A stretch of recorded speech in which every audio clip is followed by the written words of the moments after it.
I'm recording this from one of my favorite cafes in Poland. If you're listening on Spotify or Apple Podcasts or somewhere else, I would encourage you to check this out on X or on YouTube where there will be video. I'm sitting in the middle of this cafe. Everyone is behind me.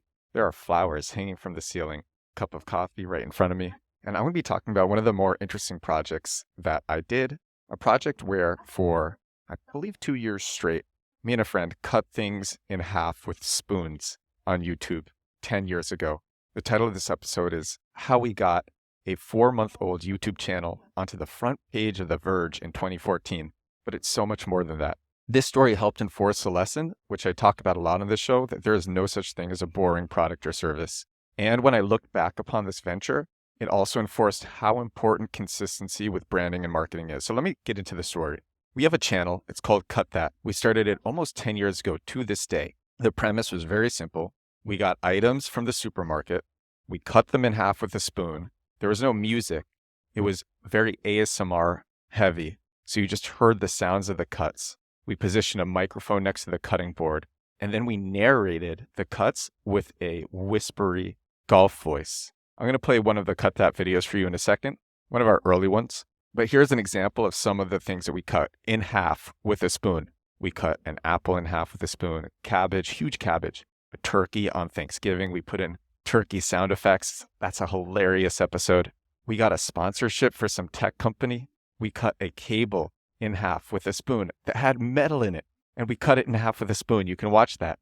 We would cut cheese in half with a spoon, and whenever we cut the cheese, we would put in fart sound effects. We cut an entire pumpkin in half with a spoon. We even cut a coconut in half with a spoon, and we used special effects. We used fireworks for it.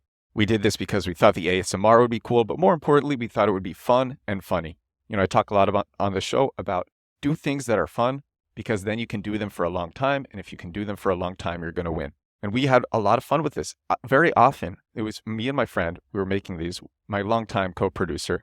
I would have to go into another room while we were shooting because I was laughing so hard and me laughing could be picked up on the microphone. So here's one of our videos. Here's one of our early videos. Jumping into it right now. Today we're cutting the Fuji apple. The Fuji apple first brought to market in 1962. Very interesting. Here's the cut. Very clean. Great job. So that was Cut That. My co-producer, the guy who cuts the stuff, he's basically head of video now at the New York Post. And just for fun, he's relaunching the channel on TikTok. The handle is @cut_dat, D-A-T. You can watch all of the videos as well on YouTube. Just search Cut That, C-U-T-D-A-T. And so here's what happened. I think we were putting up 3 videos a week. These videos were so short, so easy to make, so cheap. All we were doing was paying for the groceries, shooting and editing everything in one go. Recording it was really easy. It was just improv. I mean, I could do it right now. If we were cutting a flower, I would say, today we are cutting a flower. This flower is from the Kanto region of Hawaii. It has beautiful fragrances. We would just make it up like that. We would literally sit in my friend's basement, just say things that made us laugh. And that was it. And then put it up. And so here's what happened. We were very consistent with the uploading schedule. And I think I shared one of our videos on Reddit. There's so many people at this cafe. It's so funny. People are sitting to the right and left of me right now. And I'm sitting here with this microphone. It's just hilarious. So I take one of our videos. I put it on Reddit. Someone from The Verge sees it, looks into who we are. This writer, Adrienne Jeffries, is wondering, who are these people who are cutting things in half with spoons several times a week? Sees that we've had other viral videos, and then writes this article, puts it on the front page of The Verge. So the headline for this article is, these 2 guys think cutting things with spoons will be their next viral hit. And I'm going to read the first paragraph. I think it's pretty funny. This is what it says. Spoons are meant for soup, yogurt, and other foods that, looked at another way, could be considered drinks. But did you know that the spoon can also be used to cut things? In fact, any relatively strong piece of material with a flat side can be used to cut things. And that discovery seems to be the inspiration for Cut That Commentary, a 4-month-old YouTube channel starring a man in an apron who uses a spoon to cut various foods, such as a cucumber, ghost pepper, or American cheese on a wooden cutting board. So it took 4 months, and the consistency of doing this weird thing was enough of a spectacle to get us onto the front page of The Verge. And then it got crazier. We started doing collaborations with big YouTubers or people from Vine. We were going to YouTube parties. I thought that we could make this into the next Harlem Shake. And I still think that could have happened. People were creating fan channels around this.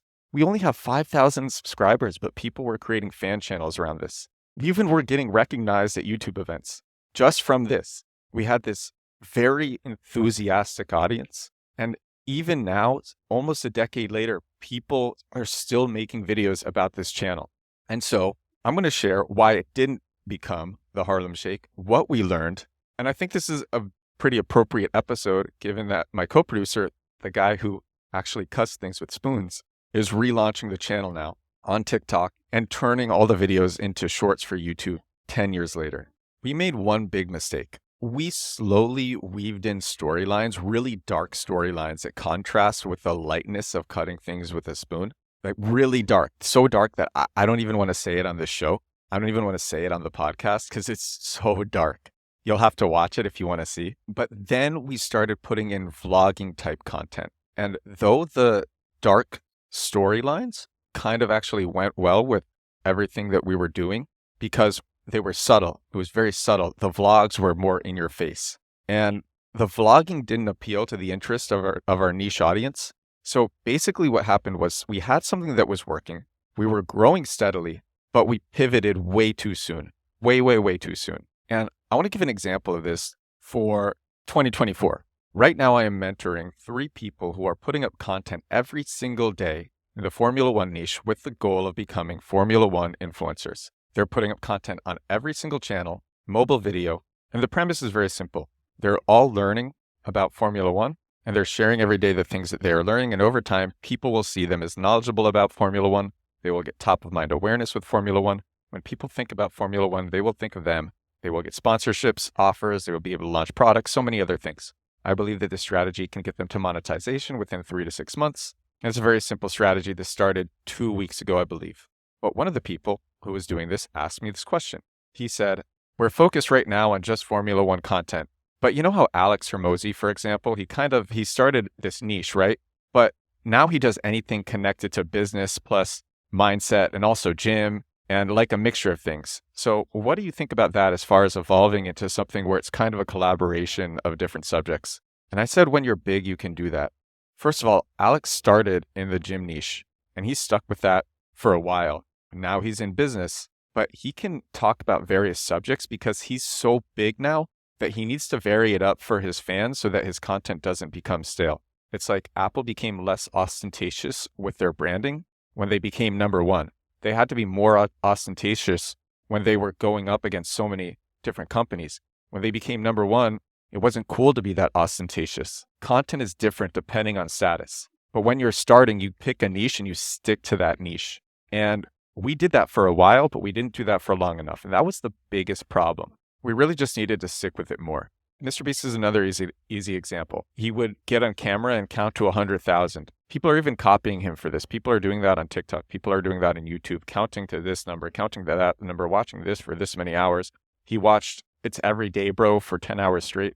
He would just stare at the camera, just doing weird, low-budget stunts. And this attracts attention. Consistency over time, that's another example of a stunt. Posting 3 times a week, cutting things with spoons, and doing that for 4 months, that attracts attention, and that's what we did.